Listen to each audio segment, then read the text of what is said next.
Evo, in parvo me prosil, da vam malo pokažem iPhone. To je tale, nova igračka. Sicer ta ni moja. Moja pride čez približno en teden, zdaj nekje nad Atlantikom.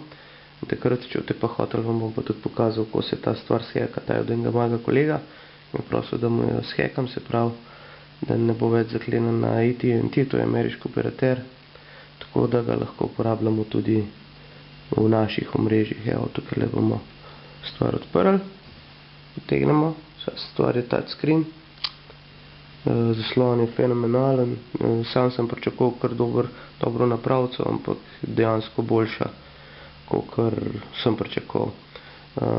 Kakor vidite, je že tukaj malo več samih telih aplikacij, kakor zraven iPhone pridejo. To so vse third party aplikacije, se pravi, niso avtorizirane od Apple, ker tako se jih še nič ne prodaja, pa tudi jih ne moramo nič kupiti, pa da mečkam na brzino pogledamo. Fora v tem, da iPhone ima manj kupenih senzorjev. Ena stvari je taka, da ti na primer svetlobo ti avtomatsko prilagaja glede na osvetljenost okolja, pa drugo imaš, če daš, približaš iPhone k glavi, se ti izklopi touchscreen in take stvari. In tretje pa ima pa trodimenzionalen senzor. Naprimer, tukaj je ena taka simple aplikacija, pokaže, kako stvar funkcionira. V glavnem, kakorkoli obrnemo, iPhone vedno puščica kaže gora, tako da vam tudi ve orientacijo. Kao malo Star Trek varianta. To. In na podlagi teh senzorjev, naprimer, imamo take cool aplikacije, kakor Photo Library, ko imaš naprimer fotkice, ko vidimo, da je tale landscape, enostavno obrnemo bil Vodafone. Se vidi, tako da se vidi, da je odklenjen. Par aplikacij, rečemo vreme, če ne zanima, kaj še imamo na Bledu. Danes 18 stopinj. Petek bo pa dež, tudi prav. Takole, ura. Naprimer, nikjer nisem prej zasledil, tole je ura. Še zraven ure imaš take par cool aplikacij, naprimer to je alarm, če hočemo dodati nov alarm. Kar takole na simple naštimamo. Take stvari imamo, naprimer, še pri uri štoparco. Rečemo timer, odštevanje, da nas pa alarm zbudi. Pa tudi cool stvari teh senzorjev, naprimer tudi pri kakšnih igrcah uporabljena. Naprimer, tale naša vesoljska ladja, ki strela prašiče ven, se premika levo desno na podlagi senzorja. Čist malo nagneš, je zelo počas, hiter dol pade.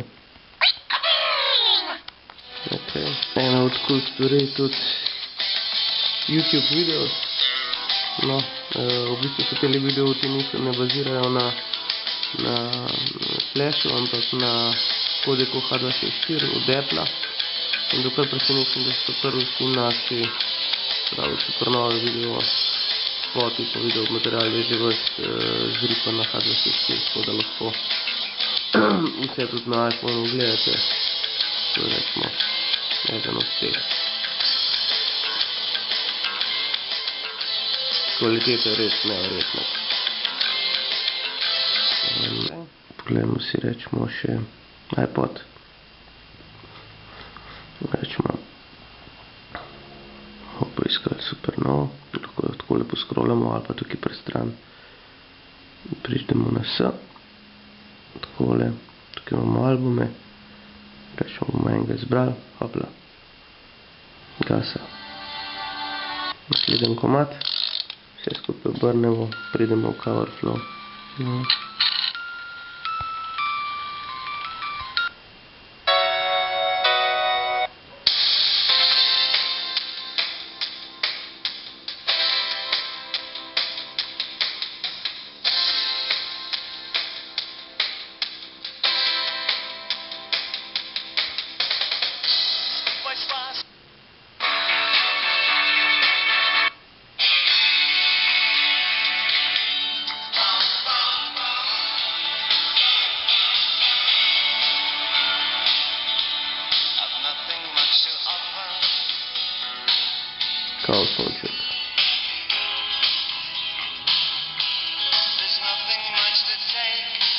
Meni najljubša aplikacija, to ne vem, če ste videli, so pa Ants.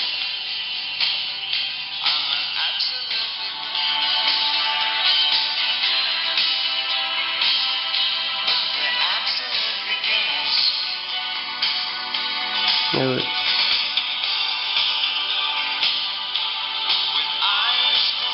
To ti pa je posod lezejo.